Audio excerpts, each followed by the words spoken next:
Salut à tous, j'espère que vous allez bien. Et oui, 2 vidéos d'un coup, qu'est-ce qui se passe?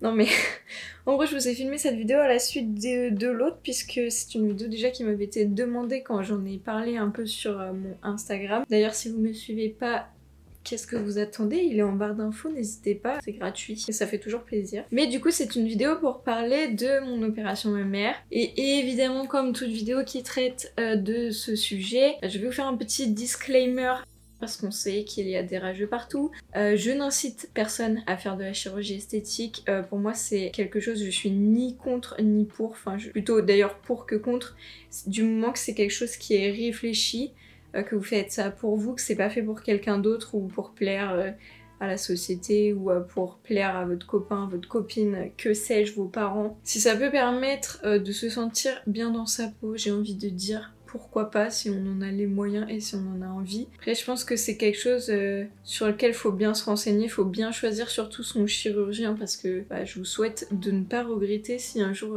vous faites une opération. Et aussi c'est pour ça que je fais cette vidéo. En gros je trouve qu'il y a beaucoup de témoignages par exemple d'augmentation mammaire et je trouve ça très bien parce que comme ça les personnes qui veulent avoir recours à cette opération savent un peu dans quoi elles mettent les pieds, elles débarquent pas et puis elles peuvent être peut-être rassurées si elles ont quelques appréhensions.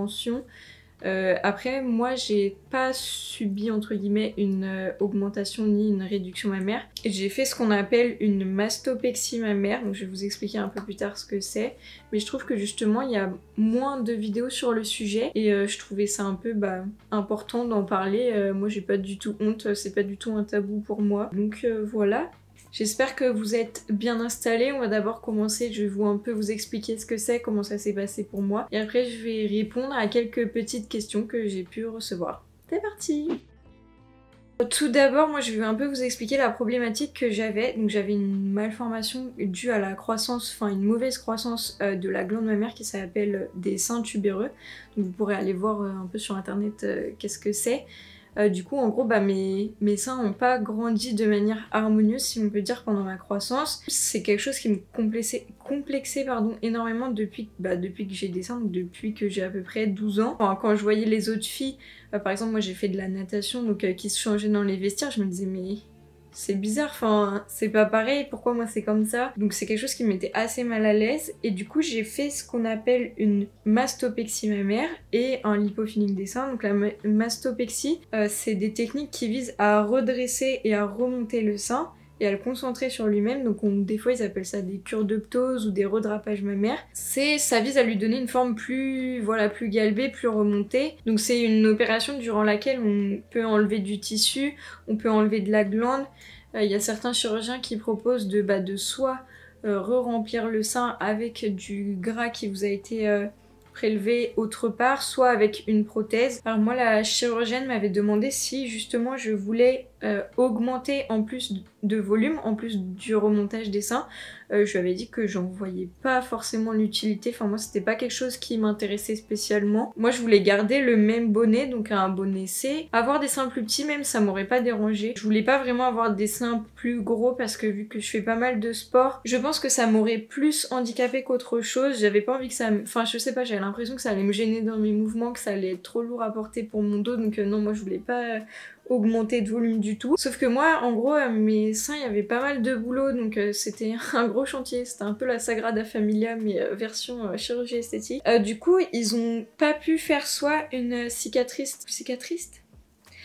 Du coup, ils ont pas pu faire soit une cicatrice juste autour de l'aréole, soit une autour de l'aréole ou descendant, soit juste sous le sillon mammaire. Du coup, j'ai eu le droit à l'encre marine, donc autour du mamelon, en dessous, et aussi horizontalement sous le sillon mammaire. Donc c'est un sacré boulot pour un peu venir à bout de cette cicatrisation. Donc comment ça s'est passé pour moi? J'ai déjà eu 2 rendez-vous préopératoires à plusieurs mois d'intervalle de l'opération avec la chirurgienne et avec l'anesthésiste pour voir un peu ce que je voulais, ce qui était faisable, voir bien sûr parler des complications possibles, etc., etc., des différents procédés. Et du coup on a pris rendez-vous pour mi-septembre. Avant d'arriver à l'hôpital, il faut se doucher avec de la bétadine la veille, pareil le matin. Faut pas bien évidemment avoir de bijoux, etc. Donc j'arrive en fin de matinée à l'hôpital, on me prend en charge très bien tout de suite.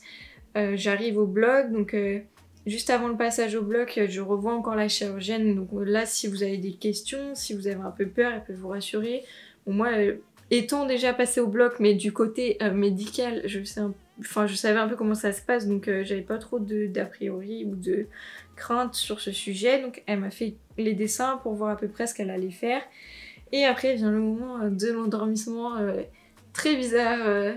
En fait, je me suis même pas rendu compte que je m'endormais. En gros, j'ai fermé les yeux et je me suis réveillée dans la salle de réveil. Donc c'était très étrange. Ça s'est très bien passé.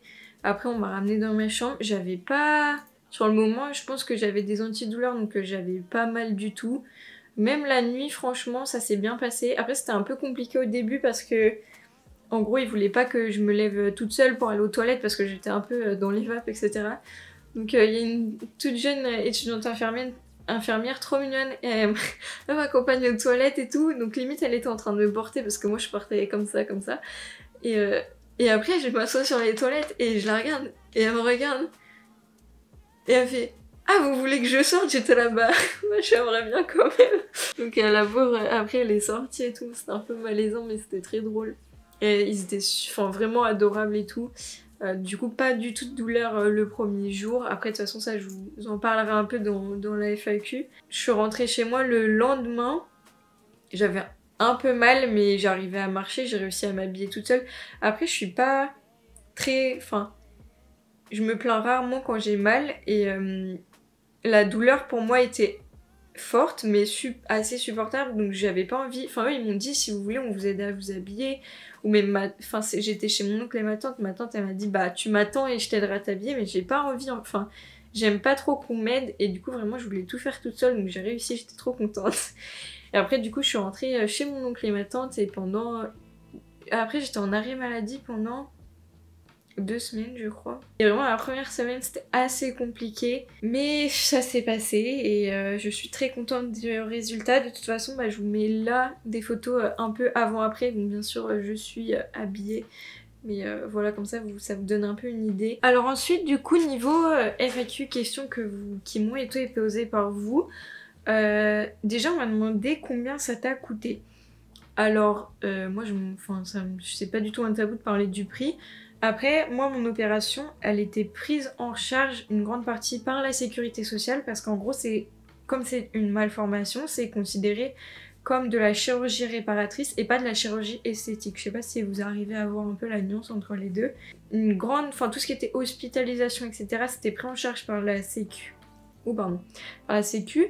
Et après, il y avait une petite partie qui était prise en charge par la mutuelle. En gros, ça devait être 200 €, je crois. Après, je sais que les mastoplexies sont pas forcément toutes remboursées. Moi, c'est parce que ça vient d'une malformation de croissance. Mais après, si c'est, par exemple, vous savez, quand vous perdez beaucoup de poids, bah, les seins, ils ont tendance à tomber. Et du coup, pour les remonter, bah, c'est aussi une mastoplexie. Mais là, je crois pas que ce soit pris en charge par la Sécu. Ensuite, on m'a demandé, niveau douleur, comment ça a été. Alors, je savais que des gens me poseraient cette question. Du coup, je sais que j'ai noté en fonction des jours le niveau de douleur. Je suis une psychopathe. Le jour 1... Après la chirurgie, mon évaluation de la douleur c'était 5 sur 10, donc ça allait. J'avais des nausées, j'ai rien pu manger et j'étais très fatiguée. Mais j'étais pas très douloureuse, donc j'arrivais à marcher, à faire un peu des trucs. Le jour numéro 2, c'est là que ça se gâte, j'ai évalué ma douleur à 8 sur 10. Donc là c'était horrible parce qu'en gros, ils m'ont prélevé du gras pour remplir mes seins du coup, au niveau des genoux et au niveau du ventre. Mais moi je pensais qu'ils allaient me prendre juste le bas du ventre parce que bah, c'est là qu'on a un peu de gras, tu vois, pas tout le ventre, sauf que non, ils ont tapé dans tout ce qu'ils pouvaient taper. Et du coup, je m'étais jamais rendu compte avant ça de à quel point on se sert de ses abdos pour tout faire dans la vie.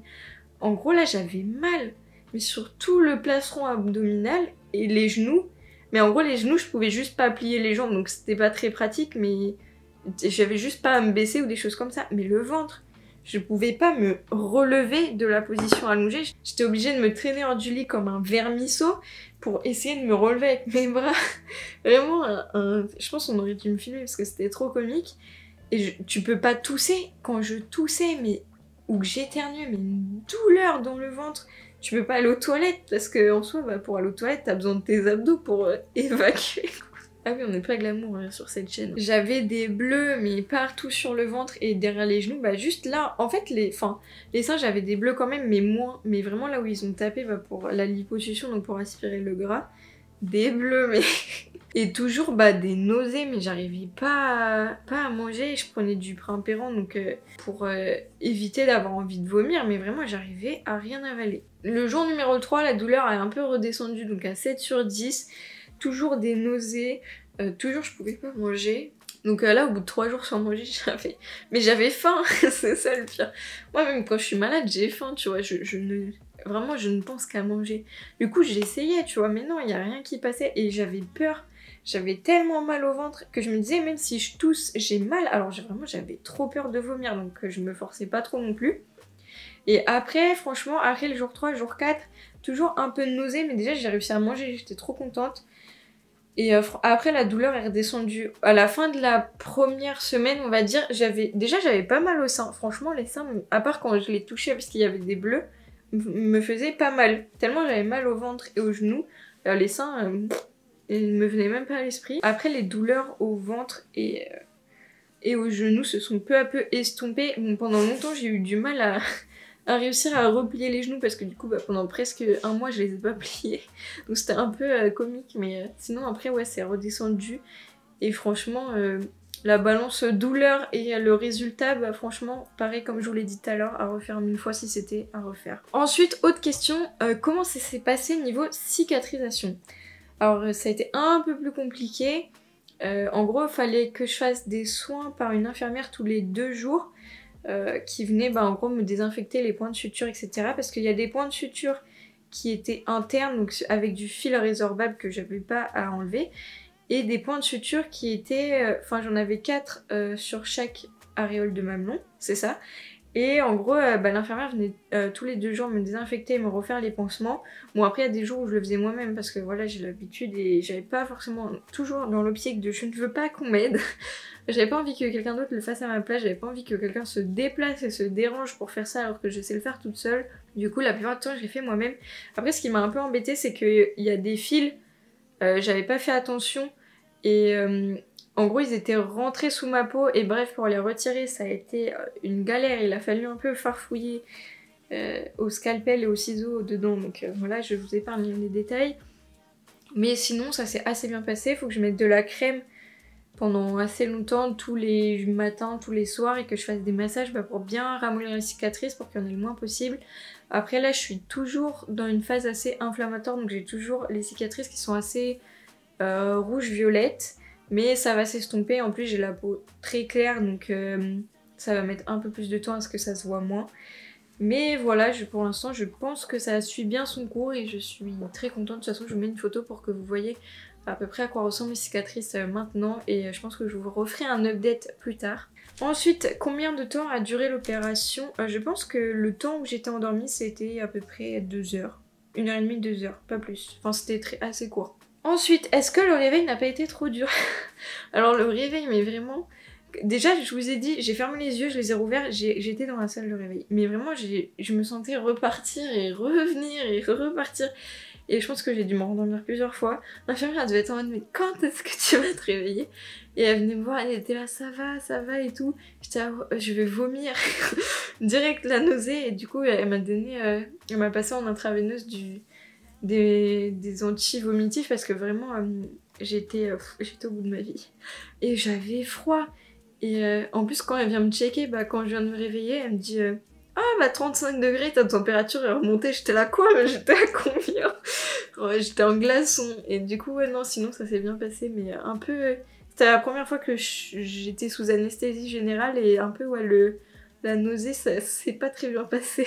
Ensuite, comment s'est passée la suite opératoire? As-tu pu manger juste après? Bah comme je vous l'ai dit, en vrai le premier soir j'ai réussi un peu à manger parce que franchement juste après l'opération c'est je pense le moment où je me suis sentie le mieux. Je sentais pas de douleur et j'avais pas trop envie de vomir parce que je pense que j'avais encore en intraveineuse des antiémétiques, mais du coup j'ai réussi à manger un peu de pain et un peu de compote, mais pas plus que ça. Et franchement les autres jours, un calvaire, la nausée, mais c'est passé au bout d'une semaine, donc franchement Alors ensuite, avant-dernière question, est-ce que du coup tu as porté des soutiens-gorge de contention et est-ce que tu dois être obligé de porter des soutiens-gorge? Alors j'ai porté pendant 1 mois et demi le soutien-gorge spécial qui vous donne après les opérations. Dans 2 exemplaires comme ça, quand il y en avait un qui était sale, je pouvais changer. J'avais aussi une gaine pour maintenir là où il m'avait fait une liposuction, donc je vais vous mettre une super photo de moi très glamour ici.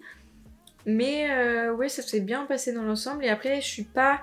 En gros, je dois porter des soutiens-gorge, mais pas des choses très avec armature pour pas gêner les cicatrices qui sont en dessous. Et franchement, ma poitrine tient très très bien, même avec... Là, c'est des choses pas du tout... Enfin, avant, j'étais obligée de mettre vraiment des soutifs qui te contenaient les seins, qui t'écrasaient et tout pour que ça tienne.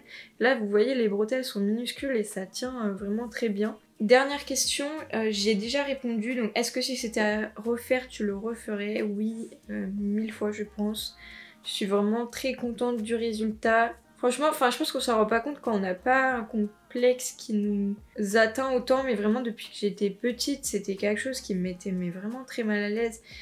À la plage, j'avais jamais envie de mettre des maillots de 2 pièces parce que je me sentais pas à l'aise.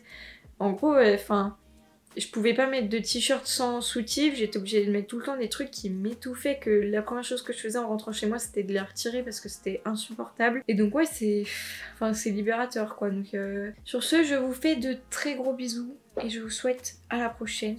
Portez-vous bien. Je vous embrasse très très fort. Ça me malaise TV, il y a les gens dehors.